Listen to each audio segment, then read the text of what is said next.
नमस्कार, आदाब, सत श्री अकाल दोस्तों। स्वागत है आप सभी का एक बार फिर से। मैं हूं आप सबका दोस्त रोशन और आप देख रहे हैं सभी बड़ी खबरों और मुख्य समाचार की खास वीडियो, जिसमें हम बारी बारी से सभी बड़ी खबरों और मुख्य समाचारों को जानेंगे विस्तार से। खबरों में आगे बढ़ने से पहले अगर आपने इस चैनल को सब्सक्राइब नहीं किया है तो इस चैनल को नीचे सब्सक्राइब के बटन को क्लिक करके सब्सक्राइब कर लीजिए। साथ ही नोटिफिकेशन के बेल को भी जरूर प्रेस कर दीजिए, जिससे कि नई वीडियो की सूचना आप तक सबसे पहले पहुंच जाए। तो देखते हैं पहली बड़ी खबर क्या निकल के आ रही है।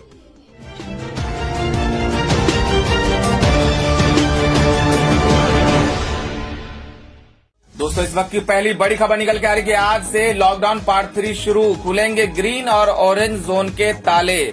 जाने कहां कौन सी सेवाएं रहेंगी जारी। बता दें कि देश में लागू लॉकडाउन का तीसरा चरण आज से शुरू हो गया है, जो 17 मई तक चलेगा। 17 मई तक चलने वाला ये चरण अब तक के दोनों चरणों के मुकाबले काफी राहत भरा रहेगा। लॉकडाउन के नियमों में ढील देने के लिए कोरोना वायरस के जोखिम के आधार पर देश को 3 भागों में रेड, ऑरेंज और ग्रीन में बांटा गया है। तीनों ही श्रेणियों में देश में अंतर्राज्यीय यात्रा, विमान एवं ट्रेन सेवाएं 17 मई तक बंद रहेंगी। हालांकि कुछ अन्य गतिविधियों को रेड, ऑरेंज और ग्रीन जोन में वर्गीकरण के आधार पर अनुमति दी जाएगी। बता दें कि रेल, मेट्रो और हवाई यात्राएं अभी पूरी तरह प्रतिबंधित रहेंगी। सड़क मार्ग से एक से दूसरे राज्य में जाने, स्कूल, कॉलेज व अन्य शिक्षण संस्थान और होटल, रेस्टोरेंट समेत अन्य हॉस्पिटैलिटी सेवाओं को भी संचालन की अनुमति नहीं दी गई है। किसी भी जोन में 65 साल से ज्यादा उम्र के लोगों, बीमारों, गर्भवती महिलाओं और 10 साल से छोटे बच्चों को जरूरी कार्यों और स्वास्थ्य संबंधी जरूरतों के अतिरिक्त घर से बाहर निकलने की अनुमति नहीं दी गई है। बता दें कि केंद्र सरकार के आदेश के अनुसार देश भर में इस दौरान शिक्षण संस्थान, राजनीतिक, सांस्कृतिक और अन्य सभी प्रकार के एकत्रीकरण कार्यक्रम, आतिथ्य सेवाएं तथा सार्वजनिक, धार्मिक या उपासना स्थल बंद रहेंगे। लेकिन कुछ चुनिंदा उद्देश्यों के लिए विमान, रेल और सड़क मार्ग से लोगों की आवाजाही की मंजूरी होगी। उसके लिए गृह मंत्रालय की ओर से अनुमति दी गई है। बता दें कि संक्रमण के मामलों के आधार पर जिलों को जोन में बांटा गया है। जहां 21 दिनों से कोई मामला नहीं आया है, ऐसे जिलों को ग्रीन जोन में रखा गया है। नियंत्रित मामलों वाले जिले ऑरेंज जोन में और ज्यादा मामले वाले जिले रेड जोन में हैं। स्वास्थ्य मंत्रालय के मुताबिक शुक्रवार को देश में 130 रेड जोन, 284 ऑरेंज जोन और 319 ग्रीन जोन जिले थे। सबसे ज्यादा 19 रेड जोन जिले उत्तर प्रदेश में और 14 महाराष्ट्र में हैं। दिल्ली के सभी जिले रेड जोन में हैं। बता दें कि इस बार ग्रीन जोन वाले जिलों में फिजिकल डिस्टेंसिंग के नियमों और अन्य सतर्कताओं के साथ लगभग सभी गतिविधियों की छूट दे दी गई है। बसें चल सकती है, लेकिन उसमें महज 50% यात्री ही होंगे। ग्रीन जोन में नाई की दुकान, स्पा और सैलून को भी खोलने की इजाजत होगी। यही नहीं, ई कॉमर्स कंपनियों को गैर जरूरी वस्तुओं की आपूर्ति की भी स्वीकृति मिल गई है। कंटेनमेंट एरिया के अतिरिक्त सभी जोन में ओपीडी और मेडिकल क्लिनिक खोलने की अनुमति है।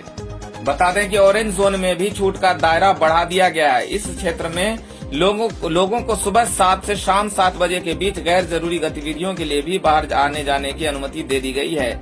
नाई की दुकान, स्पा और सैलून को भी खोलने की इजाजत होगी। इन जोन में ई कॉमर्स कंपनियों को गैर जरूरी वस्तुओं की आपूर्ति की भी स्वीकृति मिल गई है। यही नहीं, ओपीडी और मेडिकल क्लिनिक खोलने को भी अनुमति मिली है। वहीं आपको बता दें कि रेड जोन में सख्ती से लॉकडाउन का पालन करना होगा। रेड जोन में रिक्शा, ऑटो, टैक्सी आदि पर रोक कायम रहेगी। रेड जोन में ई कॉमर्स कंपनियां भी केवल आवश्यक वस्तुओं की ही आपूर्ति करेंगी। कंटेनमेंट एरिया में लोगों का आना जाना पूरी तरह प्रतिबंधित रहेगा। वहां जरूरी सेवाएं लोगों के घरों तक पहुंचाई जाएंगी।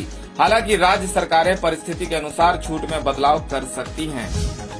बता दें कि रेड जोन के अंदर कंटेनमेंट जोन में देश भर में प्रतिबंधित गतिविधियों के अलावा cycle, rickshaw, auto rickshaw, taxi, जिलों के अंदर और जिलों के बीच बसों की आवाजाही, सैलून, स्पा के खुलने पर प्रतिबंध रहेगा। यही नहीं, इन शहरों में सभी गैर जरूरी वस्तुओं के लिए मॉलों, बाजारों और बाजार परिसरों को खोलने की अनुमति नहीं होगी। दोस्तों, अगली बड़ी खबर में बात कर लेते हैं कोरोना संक्रमण के ताजा रिपोर्ट के बारे में। बता दें कि देश में कोरोना संक्रमितों का आंकड़ा 40,000 के पार हो चुका है।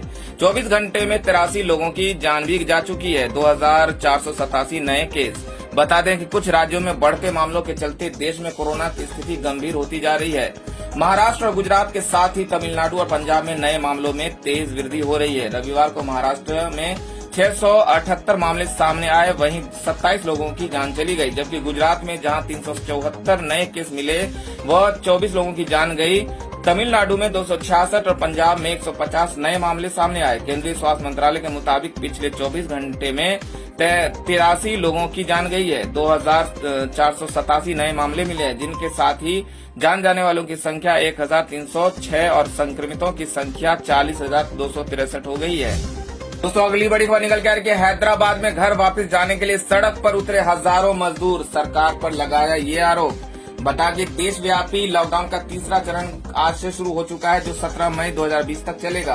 केंद्र सरकार ने विभिन्न स्थानों पर रह रहे प्रवासी मजदूरों को उनके घर पहुंचाने के लिए स्पेशल ट्रेनें भी चलवाई हैं। बावजूद इसके अभी भी कई राज्यों में प्रवासी मजदूरों का विरोध प्रदर्शन सामने आता रहता है। रविवार को लॉकडाउन के चलते तेलंगाना के हैदराबाद में फंसे मजदूरों ने हंगामा किया। हैदराबाद में हजारों की संख्या में मजदूर सड़कों पर आ गए और राज्य सरकार ने उन्हें घर भेजने की मांग करने लगे।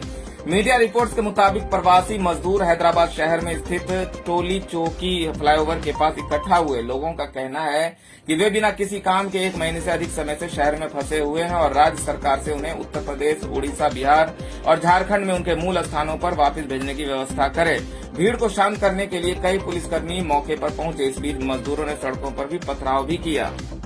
बिहार के प्रदर्शनकारी श्रमिकों में से एक मजदूर ने कहा, हम तंग जगहों में रह रहे हैं। हमें शुरू में राशन मिल रहा था, लेकिन पिछले कुछ दिनों से हमें ठीक से राशन भी नहीं मिल रहा है। अगर राज्य सरकार हमारे भोजन की व्यवस्था नहीं कर सकती तो कृपया 1 या 2 दिनों के भीतर हमें घर वापस भेजने की व्यवस्था करे। झारखंड के एक अन्य मजदूर ने कहा, हमें हमारे स्थानीय पुलिस स्टेशन को अपना विवरण देने के लिए कहा गया था। हमने ऐसा किया, लेकिन तब से हमें कोई सूचना नहीं मिली है। हमें भोजन और पानी की समस्या हो रही है। तो दोस्तों, खबरों में आगे बढ़ने से पहले बात कर लेते हैं आज के माइंड क्विज के सवाल का, जिसका जवाब देकर आप जीत सकते हैं एक बम्पर इनाम। तो देखते हैं आज का सवाल क्या है।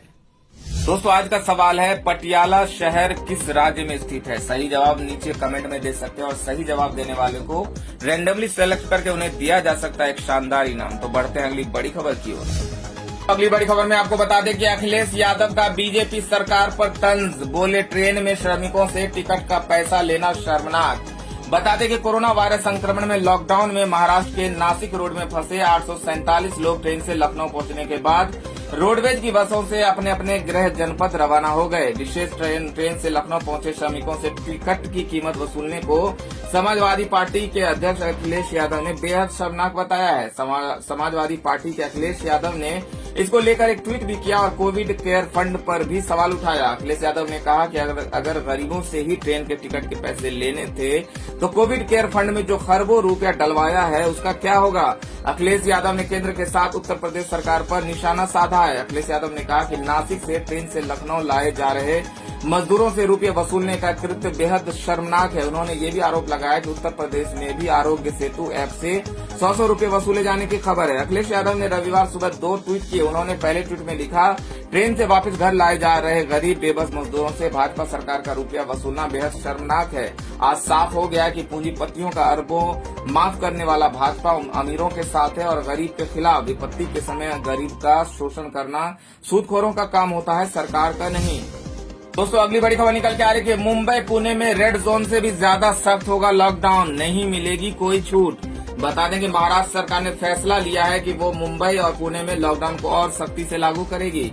इन दोनों शहरों में रेड जोन से भी अधिक सख्त लॉकडाउन होगा। इसके अलावा दोनों शहरों के करीबी शहरों में भी सख्त लॉकडाउन को लागू कराया जाएगा। अहम बात यह है कि पूरे देश में जिन इलाकों में रेड जोन है वहां से भी अधिक कड़ा लॉकडाउन इन शहरों में होगा। मुंबई और पुणे मेट्रोपॉलिटन रीजन ने जो गाइडलाइन जारी किया है, यहाँ सोमवार से कुछ भी खोला नहीं जाएगा। इन दोनों शहरों में सरकारी कार्यालय बहुत ही कम कर्मचारियों के साथ काम करेंगे।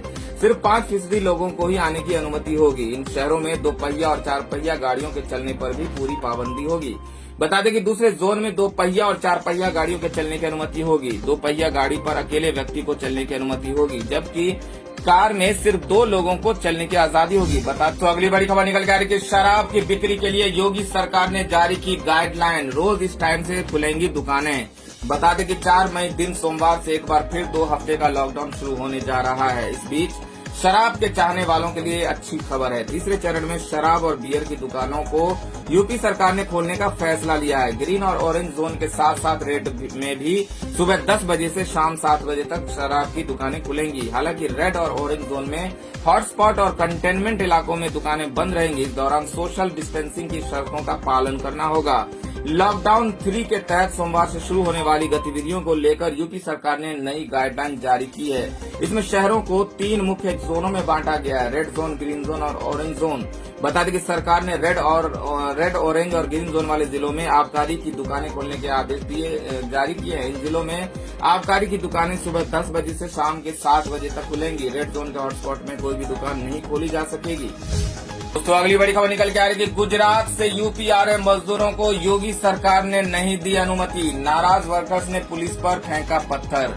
बता दें कि गुजरात के सूरत में उत्तर प्रदेश के सैकड़ों प्रवासी मजदूर जो कि लॉकडाउन की वजह से यहां फंस गए थे, वो वापस अपने प्रदेश नहीं जा पा रहे हैं। दरअसल उत्तर प्रदेश सरकार ने इन्हें उनके प्रदेश में वापस भेजे जाने की अनुमति के बावजूद प्रदेश में आने से रोक दिया है। यूपी सरकार ने इन तमाम मजदूरों को सूरत से यूपी लेकर आ रही बसों को रोक दिया है और उन्हें प्रदेश में आने की अनुमति नहीं दी है। सूरत के पुलिस कमिश्नर आरबी ब्रह्मभट्ट ने शनिवार को बताया कि इन्हें यूपी में आने की अनुमति नहीं दी गई है। सूरत के कमिश्नर ने बताया कि गुजरात और यूपी की सरकार इस मसले के समाधान के लिए बात कर रही है। उन्होंने कहा कि भ्रम की वजह से कुछ मजदूर वापस सूरत जा रहे हैं। तकरीबन 40-50 बसें यूपी के प्रवासी मजदूरों को लेकर जा रही है। उन्होंने सूरत से जाने के लिए पास दिया गया, लेकिन उन्हें यूपी सरकार द्वारा पास नहीं मिलने की वजह से रोक दिया गया है। दोनों सरकारों के बीच कुछ तकनीकी मसले हैं, जिनका समाधान होने के बाद मजदूरों को वापस भेजा जाएगा। दोस्तों अगली बड़ी खबर निकल के आ रही है कि श्रमिक ट्रेन से यात्रा के लिए इन नियमों का करना होगा पालन। रेलवे ने जारी की गाइडलाइन। आपको बता दें कि देश में लॉकडाउन 17 मई तक बढ़ा दिया गया, जिस वजह से देश के अलग अलग हिस्सों में फंसे लोगों के लिए रेलवे ने श्रमिक स्पेशल ट्रेन चलाई। अब इस ट्रेन को लेकर विस्तृत गाइडलाइन जारी कर दी गई है। इस गाइडलाइन के तहत ही ट्रेनों का संचालन किया जाएगा। रेलवे ने साफ कर दिया है कि श्रमिक ट्रेनों के संचालन का पूरा अधिकार उसके पास है। ऐसे में कभी भी सुरक्षा कारणों से रेलवे इस ट्रेन के संचालन को बंद कर सकता है। वहीं बिना मास्क और स्क्रीनिंग के किसी भी यात्री को यात्रा करने की इजाजत नहीं दी जाएगी। साथ ही गंतव्य पर पहुंचने के बाद सभी यात्रियों को क्वारंटाइन किया जाएगा। बता दें कि रेलवे के मुताबिक श्रमिक स्पेशल ट्रेनों के संचालन के दौरान राज्य सरकार द्वारा दी गई संख्या के आधार पर ट्रेन टिकट की छपाई होगी। बता दें कि इसके बाद उसे स्थानीय अधिकारियों को दे दिया जाएगा। स्थानीय अधिकारी लोगों को टिकट बांटेंगे और उनसे किराया इकट्ठा करके रेलवे को देंगे। वहीं रेलवे ने स्थानीय अधिकारियों से कोऑर्डिनेट करने के लिए नोडल अधिकारी नियुक्त कर दिए हैं। ये स्पेशल ट्रेन अपने गंतव्य से पहले किसी भी स्टेशन पर नहीं रुकेगी और 500 किलोमीटर से ज्यादा दूरी के लिए ही इसका संचालन होगा। रेलवे यात्रा से पहले सभी यात्रियों की स्क्रीनिंग करेगा। इस दौरान जिनमें कोरोना के लक्षण रहेंगे उन्हें यात्रा करने की अनुमति नहीं दी जाएगी। वहीं भीड़ और भगदड़ को रोकने की जिम्मेदारी राज्य सरकार की होगी। राज्य सरकारें स्टेशन पर अतिरिक्त जवानों की तैनाती करेगी। श्रमिक ट्रेनों की यात्री क्षमता 1200 है, इससे ज्यादा यात्री नहीं सवार होंगे। वहीं यात्रियों के खाने की व्यवस्था बोर्डिंग स्टेशन पर राज्य सरकार करेगी। यात्रा के दौरान मास्क पहनना अनिवार्य है। साथ ही यात्रियों के फोन में आरोग्य सेतु ऐप होना चाहिए। 12 घंटे की यात्रा वाली ट्रेनों में एक वक्त का खाना रेलवे उपलब्ध करवाएगा। गंतव्य पर पहुंचने के बाद राज्य सरकार के अधिकारी यात्रियों की स्क्रीनिंग और क्वारंटाइन की व्यवस्था करेंगे। वहीं श्रमिक ट्रेनों के संचालन का पूरा अधिकार रेलवे के पास रहेगा। रेलवे सुरक्षा कारणों से कभी भी ट्रेन के संचालन को बंद कर सकता है। जिस ट्रेन से प्रवासी मजदूरों को भेजा जाएगा उसे श्रमिक स्पेशल नाम दिया गया है। उसमें सफर करने के लिए स्लीपर क्लास का किराया वसूला जाएगा। इसके अलावा रेलवे 50 रूपये अतिरिक्त लेगा, जिसमें 30 रूपये सुपर फास्ट किराया और 20 रूपये खाने पीने का होगा। पश्चिमी रेलवे की ओर से किए गए एक ट्वीट में कहा गया है कि सभी लोग स्टेशन न आए, सिर्फ वही लोग आए जो लोग रजिस्टर्ड हैं और जिन्हें उनके राज्य सरकार से अनुमति मिली है। किसी को भी व्यक्तिगत रूप से रेल टिकट नहीं दिए जाएंगे और न ही कोई व्यक्तिगत अनुरोध स्वीकार किया जाएगा। वहीं गंतव्य तक पहुंचने के बाद सभी को होम क्वारंटाइन किया जाएगा। दोस्तों इस वीडियो में इतना ही। वीडियो को अगर आपने लाइक नहीं किया है तो लाइक कर दीजिए, वीडियो को अपने दोस्तों में शेयर भी कर दीजिए और अगर आप ताजा तरीन और मुख्य समाचार की वीडियो अपडेट जानना चाहते हैं तो इस चैनल को सब्सक्राइब कर लीजिए। वीडियो देखने के लिए बहुत बहुत धन्यवाद।